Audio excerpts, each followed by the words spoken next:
pleasant evening to you out there. Many thanks for joining us on another edition of the program National Talk on Equa Television International.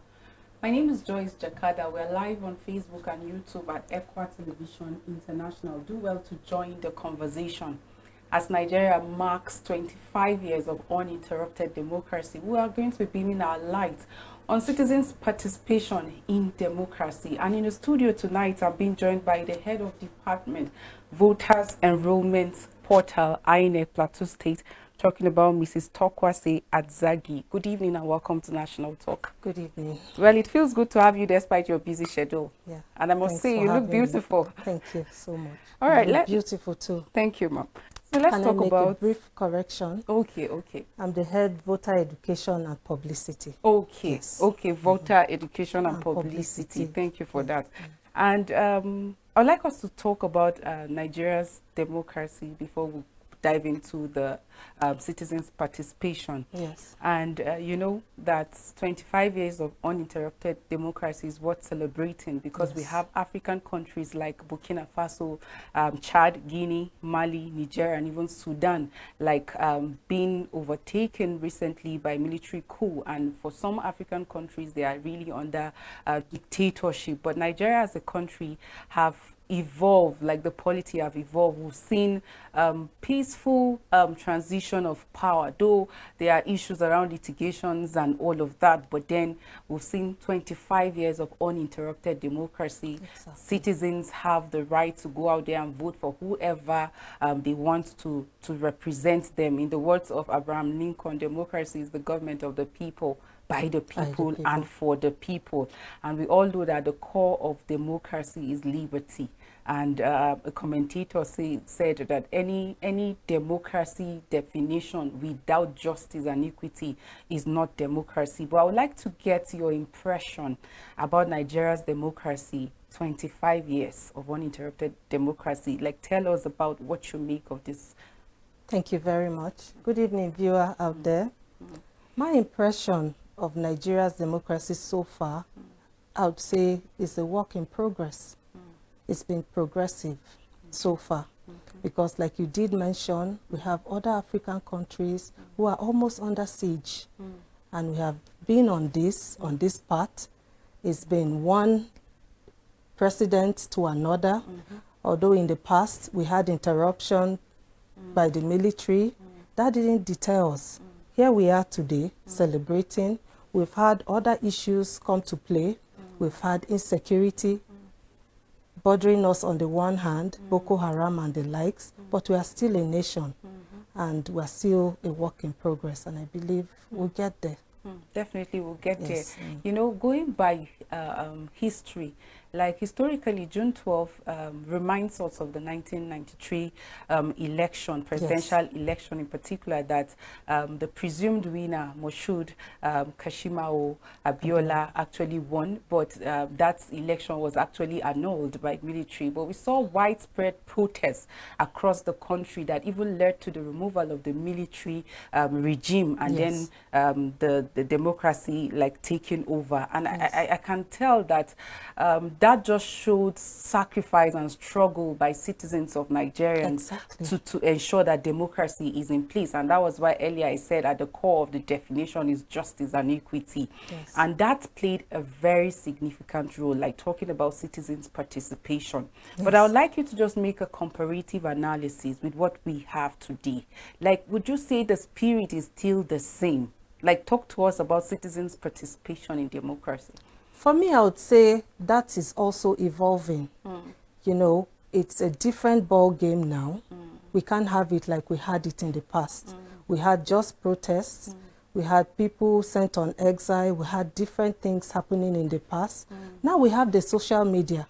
We have people clicking in around the world, talking about a single cause. If we have an issue in Nigeria, we have people from all over the world talking about that same issue, like they are in here with us. And then we have the civil societies there also, the NGOs. They are doing their bit also. Just lately in 2020, we saw the end SARS. No one thought that would happen. But it happened in our lifetime. And these were youths. What were they saying? Basically youths. Yeah, we had some elderly people, but mostly it was youth. What were they saying? protest against police brutality, and just they needed more reforms, better reforms. Some people said it was just about the protest and the police brutality and all of that. No, they spoke to reforms too. They spoke about that too. So we still have that these days, but not like what we had. On the flip side, on the other side, we have a lot of divides now. So it can't be like we had with the Awolowos, the Zeeks and the rest, where they were thinking Nigerian and acting Nigeria. They focused on Nigeria. Nigeria was their core. We could barely tell where anyone was from. They spoke about Nigeria. They owned Nigeria. They lived Nigeria. Now we have a divide, sometimes around religious lines, sometimes around tribal lines, just various lines. We have the people in the East now even asking people to sit at home and not do certain things. So as patriotic as we are, as willful as we are, we have things plaguing us also. So in the past, we didn't have anyone saying, look, I belong here, I am from here, or I will do this, or I'll do this for that cause. Now we have people saying that. We have people who are willing to front causes from their zones. For instance, I am from the Middle Belt. And we have people who would say, oh, if it doesn't favor the Middle Belt, then so be it. I can't do any cause for the larger Nigeria. We don't see Nigeria as a state anymore. We see it as a nation. And that just further takes it away from us. If we begin to see Nigeria as a state, then we can own it. And we can push the cause further. So as much as we had youth just as early as 2020, coming together, and you can see when they came together, it was all over the country. We had youths here in Plateau, we had people in Benue, we had people in Lagos, which was like the center. The people in Lagos were calling the people from everywhere else, look, we'll do this today. And you wake up and to your greatest surprise, you see them and they'll do the same thing. So if we didn't have these divides, then I guess it would have been way better for us. Like at the core of the citizens' participation ahead of democracy, we saw unity, we saw one voice, but apparently today we are divided along religious line, ethnicity, and even region. And no wonder former President Goodluck Ebele Jonathan, during a symposium to mark the 25 years of uninterrupted democracy, say we must not hand over politics of region and religion to the next generation, because that is what is at hand right now. You have politics of do or die affairs. People think is either I get it by force or nobody gets there. So you see ahead of the election, people being killed, people being kidnapped, a lot of things like revolving. But like you rightly mentioned, if people are united, of course, a lot is going to be achieved. More. Yes, but then looking at the reference you made, NSAS, like that can just tell that, yes, Nigeria is a democratic nation, because if this was done during military regime, like I'm sure a lot of people will be behind bars. Because one of the things that played out during military dictatorship was the fact that you don't have voice. And that is why talking about the values of democracy, you see inclusion is part of it, freedom of expression is part of it. And that is one of the things we enjoy, one of the characteristics of a democratic nation. But I quickly want to ask you, still on citizen participation. We just last year, 2023, there was an election, and then what would you say about the registration? There are a lot of talks about more like voter turnout registration. I would like you to speak on that. Okay, my view on that would be, first of all, I'd like to commend the civil societies. They did a fantastic job putting word out there and telling people about the registration. And I would like to also thank INEC so much. That's my primary constituency. We did a lot of work on that. Getting the citizens to know that, look, you need to get hands on this. So you don't come tomorrow saying someone denied you of this and that. We had market outreach, church outreaches, we had school outreaches, so many things. And in my opinion, word was out there. People tried their best to register, but some didn't come to pick their voter's card. Eventually, a few did, but you find out that on election day, those people are not there as compared to what you have on the register.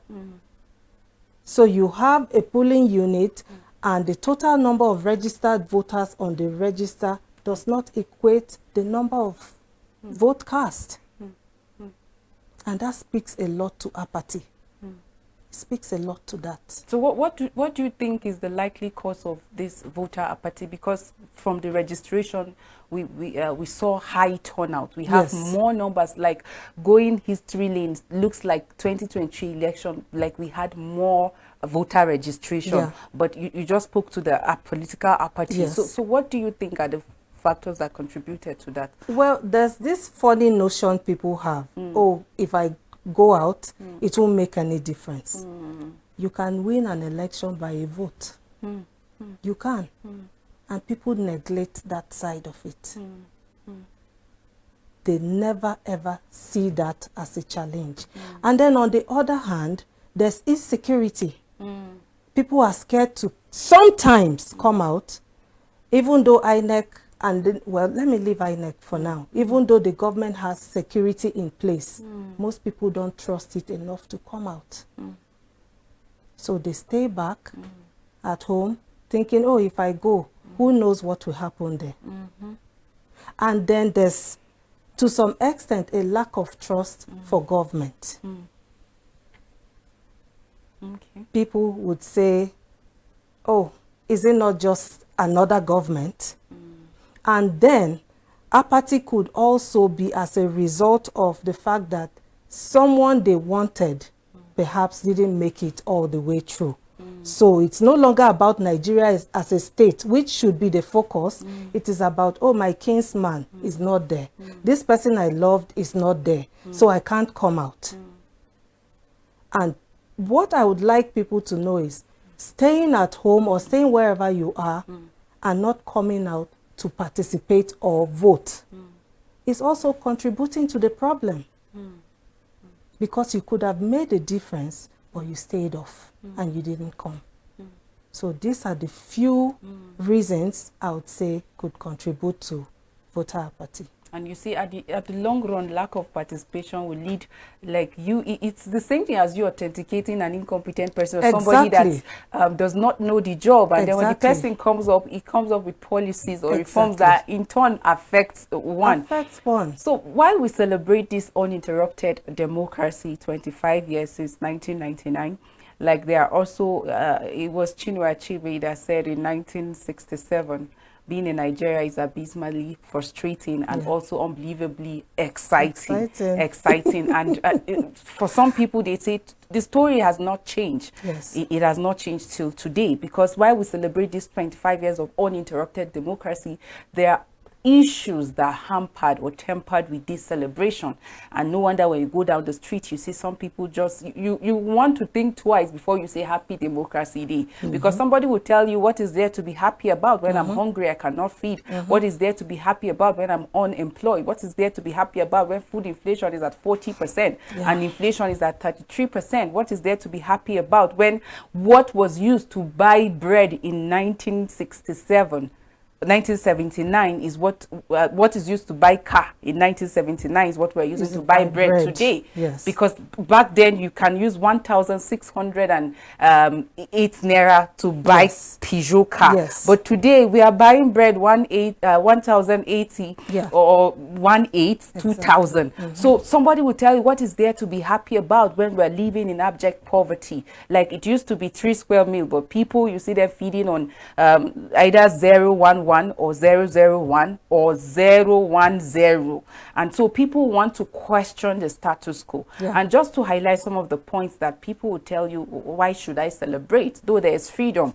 But you see, some Nigerians will tell we are yet to reap the dividends of democracy. Exactly. Some will tell you about electoral irregularities, because after the last election, there are a lot of litigations that till today we see in some states how that some governors are still struggling because they had to deal with issues around litigations. Yeah. And then some can point to pervasive corruption. As we speak today, 2 governors are under investigation. There are allegations of money being siphoned. Yes. Like the governor of Kaduna State, there are issues around 423 billion naira that is alleged to be siphoned, because the committee that was set up by the State House of Assembly are saying, see, these monies were meant for project, but they didn't follow due processes, and now they are calling on anti-graft agency to investigate. Some months back, it was the governor of Kogi State talking about 80 billion naira that he paid for in advance, alleged paid in advance his child's school fees, among other issues. So these are some of the issues that people will point to. Some point to administrative incompetence. They tell you, yes, we are in a democratic setting, but we have leaders that are incompetent. No wonder we are where we are today. Some point to lingering economic crisis. I don't know what you make of these concerns that are raised by Nigerians. Yeah, thank you for that question. Going back to the definition of democracy, is the government of the people, for the people, by the people. Sure. So it has everything to do with the people. It's a government that deals with the will of the people. Sure. Now, when these people, this large number of people, turn to give the blame to the few who rule us, I find it, well, amazing. Because these same people, Nigerians, all we do sometimes is complain. We don't get engaged from the scratch. People don't even know that they ought to belong to political associations. So they leave it to the few. And that's where you get the people from who represent us. You have the primaries there, and then you have people who don't follow up, who don't even get involved with the primaries. You have all the way from the registration, people have adults in their houses, parents have adults in their houses, and they don't even make out time to say, go and register when there's a registration process in place.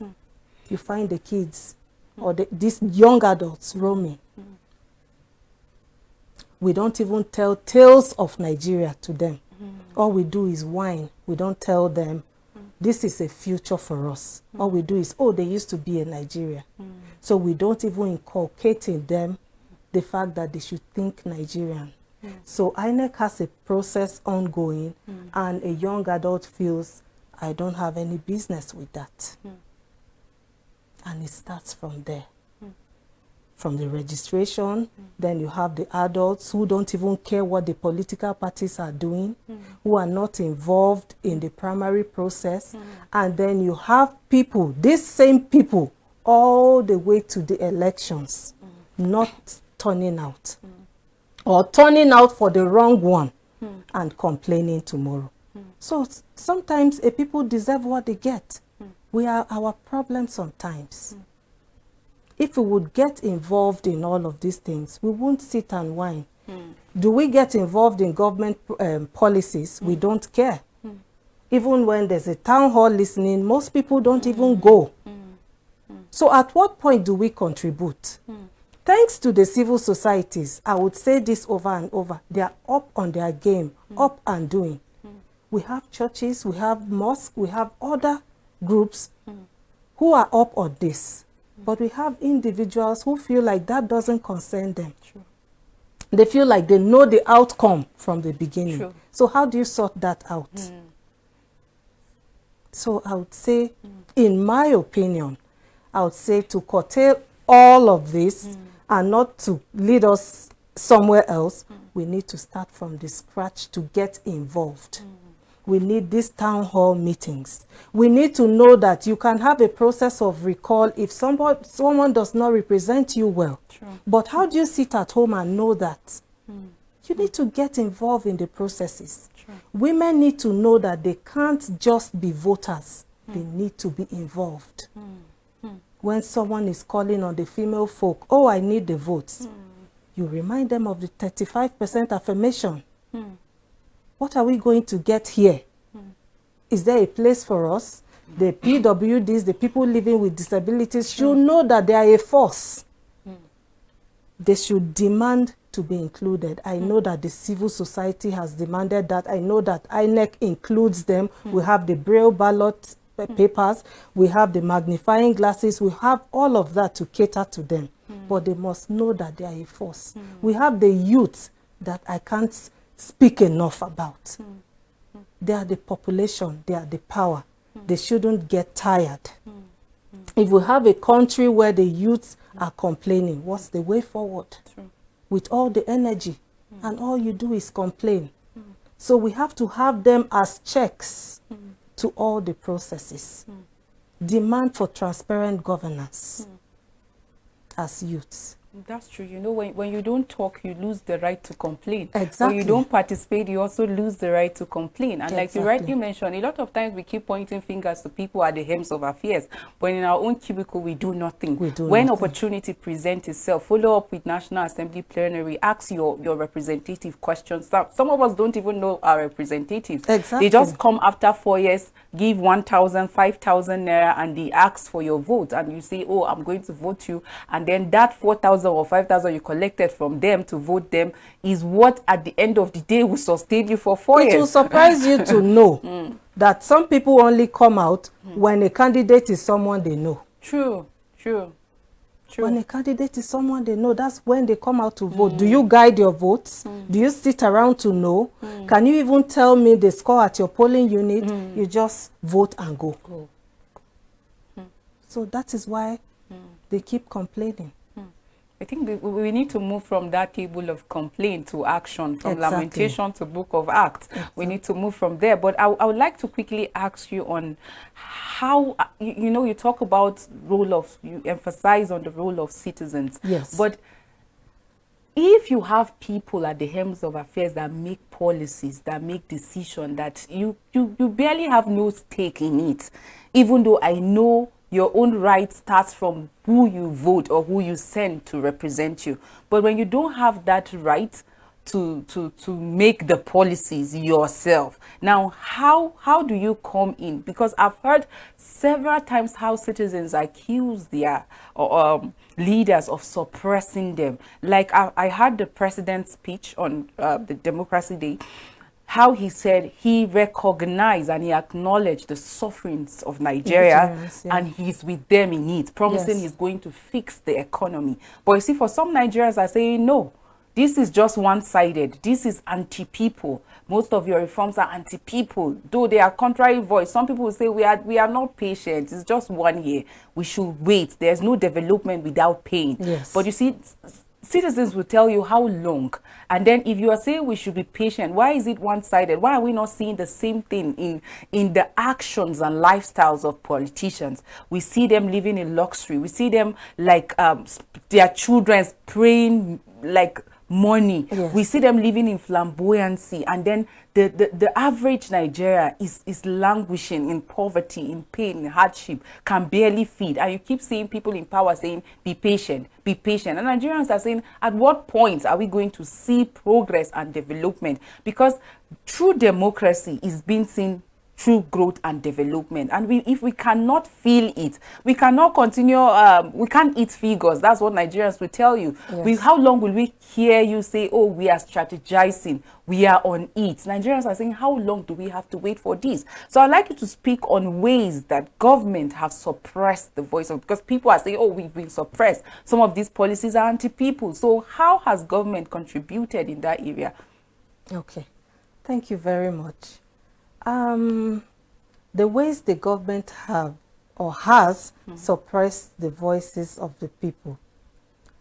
Well, when I heard you coming with this question, when you were belting it out, all I said in my mind was, wow, the citizens don't even know the power we have.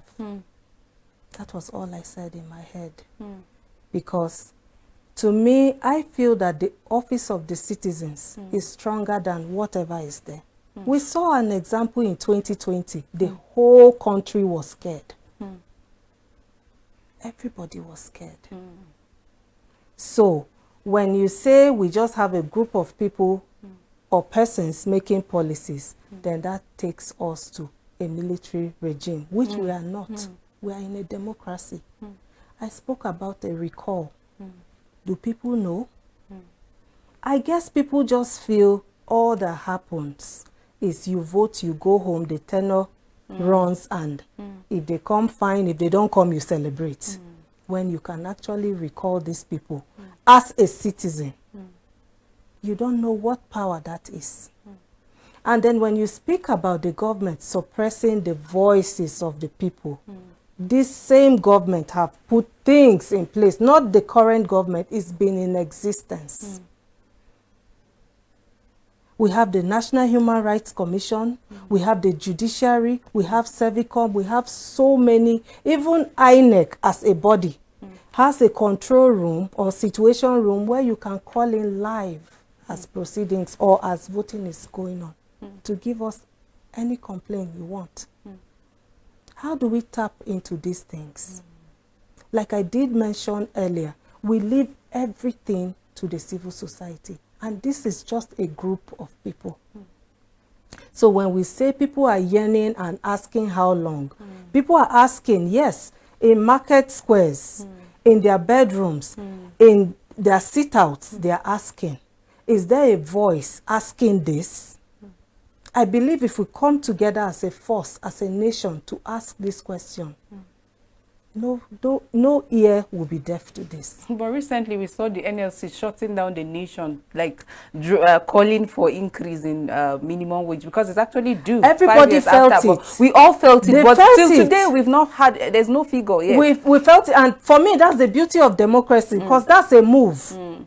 Because we can't operate like we are in a jungle. That is a step.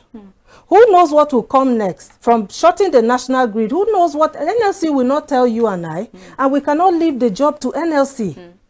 We have NLC as our brothers and our sisters. We're out here to help NLC.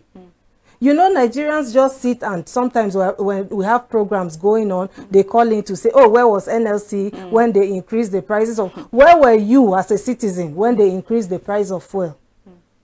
As a pressure group, as a person, not just as NLC.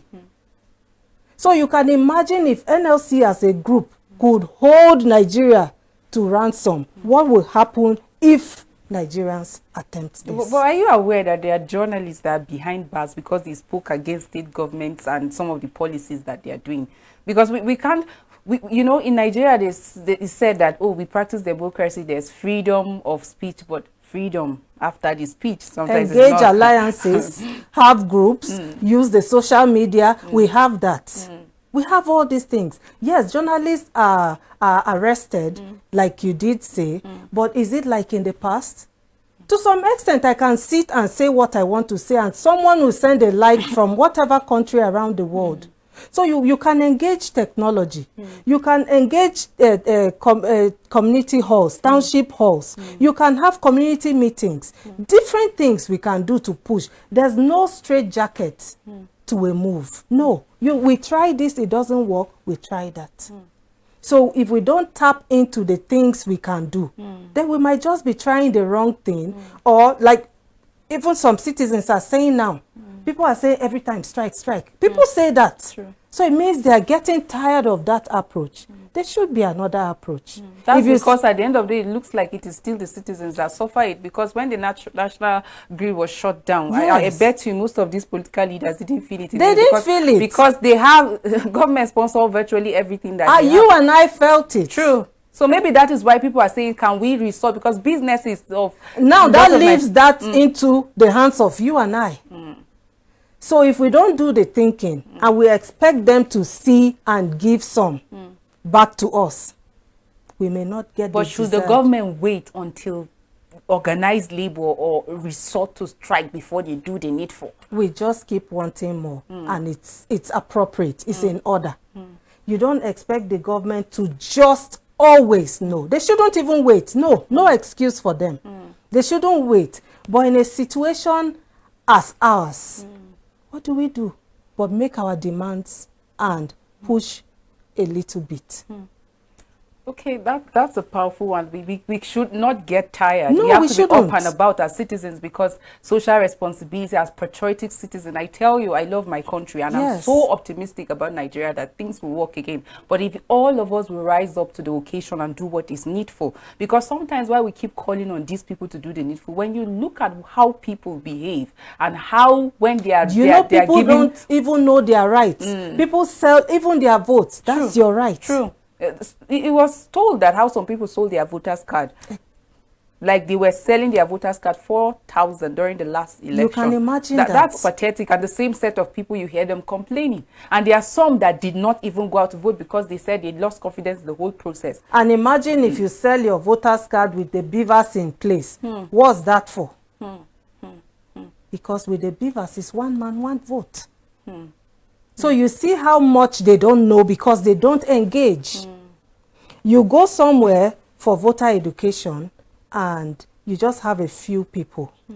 Some people, oh, INEC. So you can't even wait to know or listen to what policy INEC has brought to you today. They're like, oh, INEC people. It's not just INEC people. The government says something or they speak a policy, and you're, they have come again. So when we keep giving up and saying they have come again, and we don't listen to the content or ask questions, and then at the end we come to complain, when it is said out or it's done, then I don't know who should bail us out of all this. And it looks like this government is a listening government, because I recall that the recent internet late tax that was about to be implemented, how that Nigerians like were all about like talking against it, and it was suspended. Yes. That's to tell you the power like that lies with the citizens and the voice that the citizens have. I have noticed that whenever we come together to say one big no or yes, it is done. But when we sit and whine, of course they know we whine. Of course they know it's not in place. Of course they know they should do better. I'm not making excuses for the government. I'm not here to speak on for or on the government. No. But sometimes they just need to sit and wait, or they play sit and wait with us. And when you sit and we just have a discussion like we are doing, it takes us nowhere. Takes us nowhere. So just like Nigerians all came out to speak against the cyber security levy, and we saw the government like responding and even suspending that. I think we can do more of that when we see anti-people's reforms or policies coming up. Like we can talk beyond just yelling at home and just talking, not utilizing what we have. Like it's going to just make us go nowhere. But I think we all have responsibility, like you rightly said. But people have also come out to say that no, Nigerians have also aided incompetent leaders in emerging. They have also aided corruption. So just a clear example, I recall that when the whole issue around the alleged 80 billion that was siphoned by the former governor of Kogi State, and then how that the EFCC were trying to get him, and it was said that, oh, the current governor Ododo whisked him away. We saw how that his supporters, Nigerians and citizens, that probably the money should have been used for to make lives better. It's still at allegation level, but then you see how they were chanting like they can't take him, they can't do this. So people have said, oh, citizens too at one point or the other have aided corrupt practices. They have aided incompetence leader in even emerging. So would you say that this corruption that we've been having, it is as a result of like system failure? Or you will like to agree with those that say, no, it is the citizens that aided that by supporting some of these people? What's the system? The people. The system is the people. And just like you did mention, and I have been saying over and over, some people don't know what power they have. Who were those saying they can't take him? Thugs. How do you resign yourself to being a thug? How do I resign myself or take myself from a level of someone with the power in my hand, with my vote, to being a thug?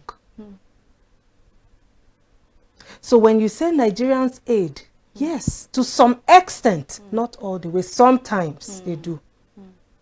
We are speaking about the government, the citizens.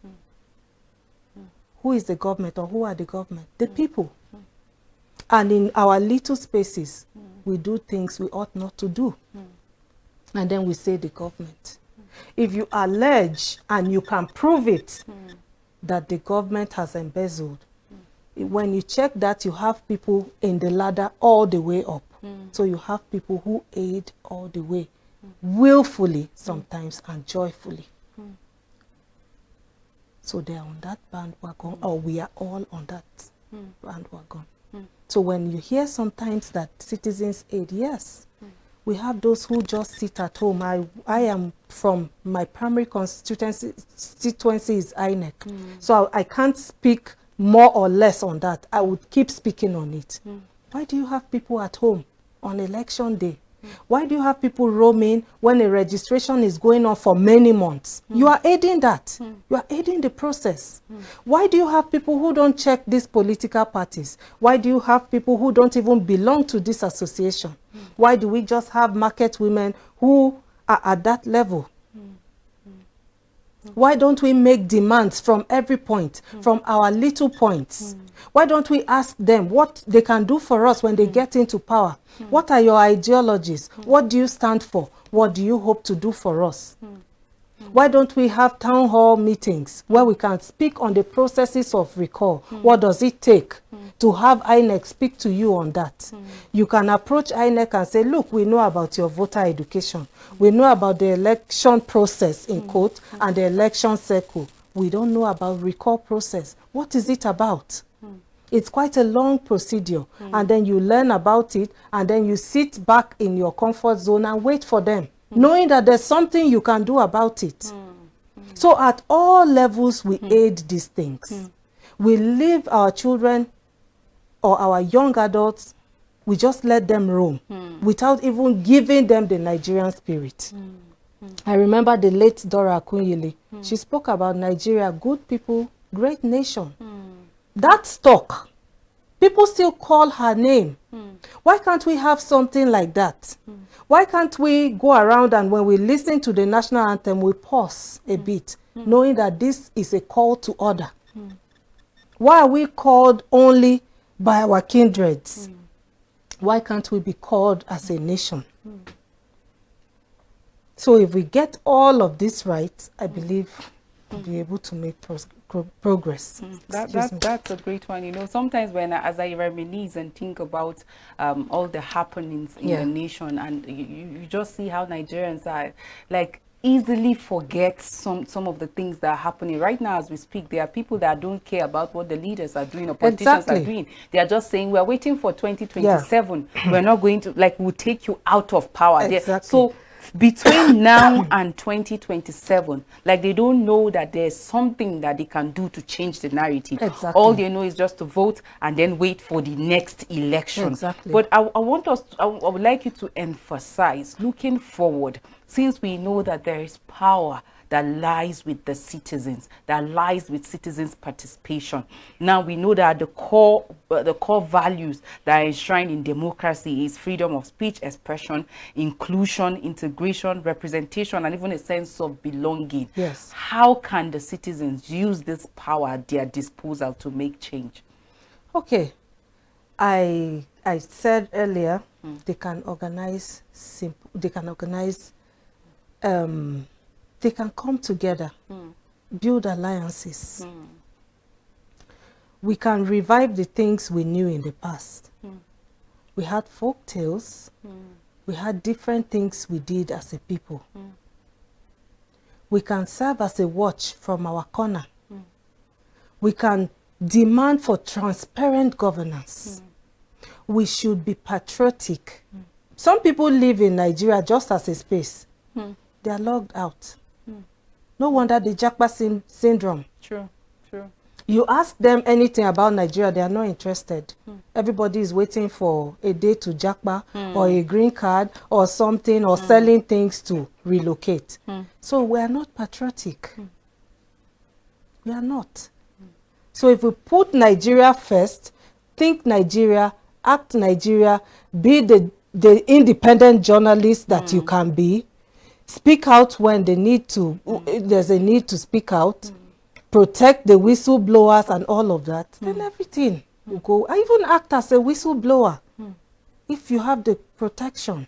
Yes. That's a lot of power. Say something, say something. That's a lot of power, and if it's being utilized, I think even the people at the helm of affairs are going to be guided. Exactly. But quickly, because our time is fast spent, okay. I would like you to also speak to the role of government now, because living standard of the people is also enshrined in democracy, to improve standard of living. But today, like I said, there are a lot of things that have hampered the democracy that is being celebrated, part of which is lack of the benefits, people yet to benefit from the dividends of democracy, the electoral irregularities, pervasive corruption, administrative incompetence, insecurity, lingering economic crisis, amongst other things. Now, you see, the invisible hand concept by Adam Smith talk about the government not having any business in business, but just ensuring that people that are in business have enabling environment to thrive. And someone said, beyond let the poor breathe, let the poor also thrive. So how can government be deliberate about democracy and ensuring that the values that are embedded in democracy are being enjoyed, not just by selective few, but by all Nigerians? How can they ensure that justice and equity thrive in our nation today? The government, thank you, I love that question. The government can be intentional about governance and transparency. It goes in hand. You are governing and people don't know what you're doing. Shouldn't be celebrated. You must be intentional. You must find measures where the citizens can log on with you. You carry them along. Then you can also promote human rights. People don't have to live in fear in a democratic system. You promote their human rights. You protect even the whistleblowers, like I did mention earlier. That will make people want to come up to say things. You are deliberate about your policies as a government. That's a powerful one. I mean, governance is about the people. It's about the people. How does it favor these people? What do they stand to gain from these policies? So you can also introduce civic education, not just as a subject in schools, even as a club, as a way of life, as a pastime for everyone. So we don't just have our children with the school curriculum that teaches civic education, but a step away from that. We can teach our history. We can tell where we are going to deliberately. As a government, we can do that. Okay, we came from this. This has been the journey. This is where we hope to go, or this is where we are going. You don't just leave people in the dark. So I guess with all of this, if a government is deliberate and intentional about its policies, about its utterances, about everything it holds, and how it suits the citizens, then I believe it will go well. Very powerful. Leaders at all levels must be accountable. Exactly. And then we have to even empower the local governments. Let them have their way of doing their things. It's been on the burner for a long time. Very true. So if we have people at the local government who don't even know what's going on, then because the local government, like, is closer to the people. Yes, so it's closer. It's needful that they are actually empowered. Yes. Issues of autonomy have lingered for a long time. So when you do that, and the powers are being all the way down to the people, then I believe we'll be on board with all the policies and a greater nation. That's very true. Beyond the celebration of 25 years uninterrupted democracy, there's need for our government to be deliberate. I mean, leadership that will match words with action is what Nigerians are actually looking forward to. Leadership that will Nigerians don't even need so much. Sometimes they just need a talk and do person. That is all. Very true. Their demands are not even high. It's just we want this to work, that to work, better tariff, and then we are good to go. Our leaders must be determined. They must be Yes. determined, deliberate. They must take responsibility, Exactly. especially for the office that they occupy. Like, Exactly. I mean, I said during one of our programs that 25 years is a long time for us to make the It change is. that we actually desire. But the next 25 years starts from today. We don't wait till it comes before we start recounting the things I mean, we a did and the child that things we was didn't born do. then would be an adult now. Very true. So, very true. So yes. the next 25 years, we start setting the pace from today. Like I said, Exactly. it's already a long time, because we saw countries like China, they made difference in 25 years. Like Exactly. over 150 people were brought out of poverty. But you see, some Nigerians will tell you in these 25 years, we have more people, like about 80 million people thrown into poverty. So the government can do a lot to change the narrative. When it comes to the international export basket, what are we contributing? Because what a nation makes is what makes a nation. Exactly. So we must be deliberate about making the life of the people better, improving the life of the people. Like, we have to be deliberate about the values that are embedded in democracy, because Exactly. liberty, freedom, voice, and then sheer equity are at the core of this democracy that we're celebrating. I really appreciate you for your time on National Talk. Thank Great you perspective. for having me. Thank you so much. Thank you for having And me. to our viewers out there, I want to really appreciate you for staying with us on tonight's edition of National Talk. Do know that you have a responsibility to make the Nigeria of your dream. Until we come your way next week, do know that democracy is the theory that the common people know what they want and deserve to get it real good. You stay blessed.